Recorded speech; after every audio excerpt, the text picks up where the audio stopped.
As far as I'm concerned, Edward Snowden is either a traitor or a defector or both. The leaks are going to continue because Snowden's not in control of them. Snowden has given the information to a whole bunch of other folks. He stole American classified documents that, because of their release, jeopardizes our troops in the field in places like Afghanistan. Mr. Snowden's disclosures have been profoundly valuable to the country and to the world. They've really changed the whole debate here. Snowden says, I've won, my work is done.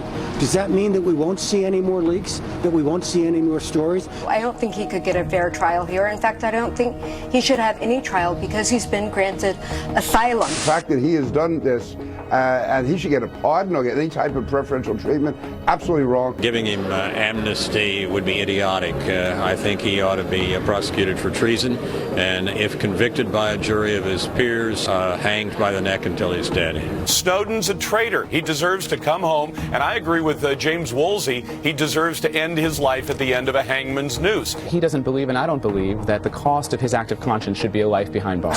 Snowden should not be granted relief of any type for what he's done to this nation. I think he would love to be back in this country. He's a patriotic American. He loves his homeland. It will take years, if not decades, for us to return to the position that we had prior to his disclosure. Some are calling him a patriot who deserves to be pardoned. Others say he's a traitor who deserves to be brought to justice. No matter what you think of Edward Snowden, the one thing is clear. His actions have forever changed surveillance practices in this country and likely around the globe. Joining me now to share his thoughts on this and more is the journalist that helped Snowden expose the NSA practices of data mining and the gathering of information on Americans' telephone, texts, and email conversations. Glenn Greenwald joins me from Brazil. Glenn, you heard a little soundbite. You know, really, it doesn't fall on left or right, liberal or conservative. Some people, like we pointed out, think that Edward Snowden's a traitor. Others think he's a hero, a whistleblower. Your thoughts very quickly. And then I want to get to Senator Rand Paul's lawsuit. Go ahead.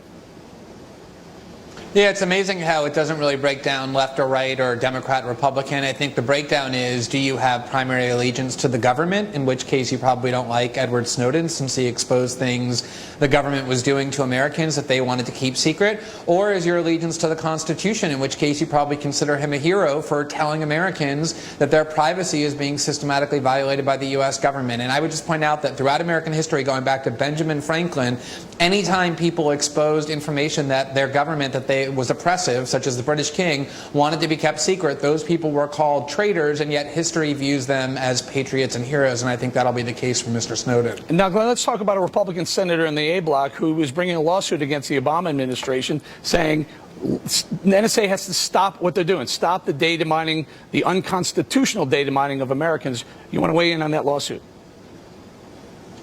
Does anybody who has ever read the Fourth Amendment, which was designed to prevent the government from searching and seizing our data and our information without probable cause that we're doing something wrong, believe that the government should be learning every single person who we call and who calls us, how long we speak to those people for, who we email? That's what the U.S. government is collecting, not about some of us who they think are terrorists, but about every single one of us, hundreds of millions of people every day. And I think Senator Paul is absolutely right that it is a core violation of the Fourth Amendment. And again, Democratic senators, Democratic House members, and Republicans agree with him, and that's the place to get this resolved, is in the courts, and we can only do that because of what Mr. Snowden enabled us to know. So I assume you're supportive of that lawsuit. Maybe you would even sign up for it. Let me ask you this. Edward Snowden, he's in exile right now. Would you, knowing him very well and knowing a lot of the things that he knows, and maybe not have released them yet, would you suggest to him to come back and face his accusers, or stay where he is, because who knows what would happen if he were to come back? So here's the problem, Eric.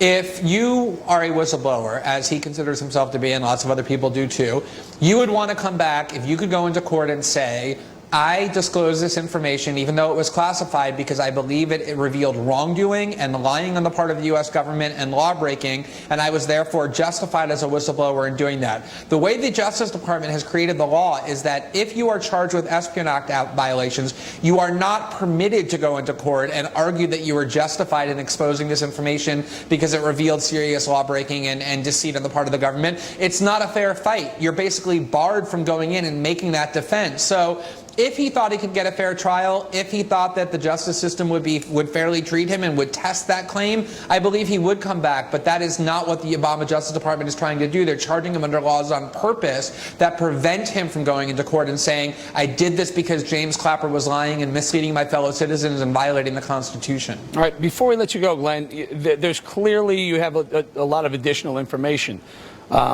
Will you be releasing more, and if so, when? Oh, definitely. Edward Snowden said his job is done, meaning him as a whistleblower. He got the information to journalists. Now our job as journalists is to inform the American people about what their government is doing to them. And there's a lot more stories coming in the early part of January, the first 2 or 3 months, that I think are going to be very, very interesting to Americans about what their government is doing to their privacy in the dark. All right. We're going to leave it there, Glenn Greenwald. I've spoken to you several times. Appreciate you coming on and having this conversation with us. I believe Americans need to understand what's going on. Glenn,